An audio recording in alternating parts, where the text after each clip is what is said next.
63 ఏళ్ల తల్లి తను యవ్వన కాలంలో దేవుని తెలుసుకున్నప్పుడంట దేవుని సన్నిధిలో ప్రార్థన చేస్తూ ఉంటే అందము మోసకరము, సౌందర్యము వ్యర్థము అని దేవుడు మాట్లాడాడంట. అప్పుడు తనకున్న ఆభరణాలన్నీ క్రీస్తు కొరకు సమర్పించుకొని దేవుని కొరకు బ్రతికిందంట. ఇప్పటికి కూడా అమ్మ చాలా పవర్ఫుల్. ఈ వయసులో కూడా తనకి క్యాన్సర్ వచ్చింది. క్యాన్సర్ని జయించేసింది 63 ఏళ్ల వయసులో. చక్కగా ప్రార్థన చేస్తుంది ఇప్పటికీ. నిజంగా ఈ బలాన్ని, ఈ ఆరోగ్యాన్ని దేవుడే తనకు అనుగ్రహించారు. అలా దేవుడు మాట్లాడిన తర్వాత తను ధరించిన ఆభరణాలు అన్నీ తీసేసిందంట. కాబట్టి అవన్నీ తీసేసి ఆ దేవుని తెలుసుకున్న ఆ దినము నుండి ఈ దినం వరకు భక్తిగా దేవుని సన్నిధిలో బ్రతుకుతూ ఉన్నారు. దేవుని బిడ్డలారా, పక్షపాతం చూపే దేవుడు కాదాయన.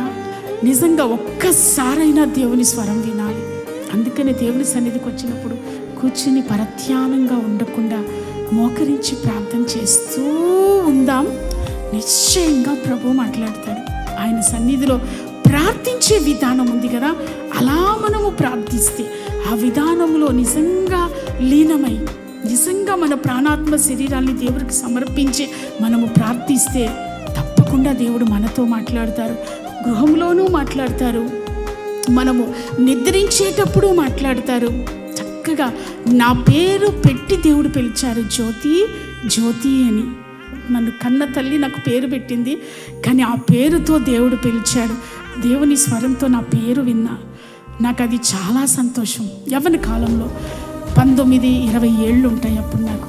గిరి గీసుకుని దేవుడు దేవుడు దేవుడు అని 24 గంటలు దైవ ధ్యానములో ఉంటే నిశ్చయంగా దేవుడు తన స్వరాన్ని వినిపిస్తాడు, తనతో మాట్లాడతారు. కొర్నేలి గారి ఎంతటి ప్రార్థనా పరుడంటే నిష్కలంకమైన భక్తి చేశాడు, నిష్కలంకమైన ప్రార్థనా జీవితాన్ని చేశాడు.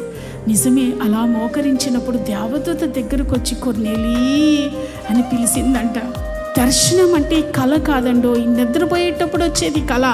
దర్శనం అనేది కళ్ళు మూసుకుంటూ ఉండగా మన కళ్ళ ముందు కనిపిస్తుంది. దేవుని బిడ్డలారా, ప్రతి తల్లి దేవుని దర్శనం చూసేదిగా ఉండాలి. అలా చూస్తే పక్కవారి దగ్గరికి వెళ్ళి నాకు దర్శనం చెప్పు అని అనాల్సిన అవసరం లేదు.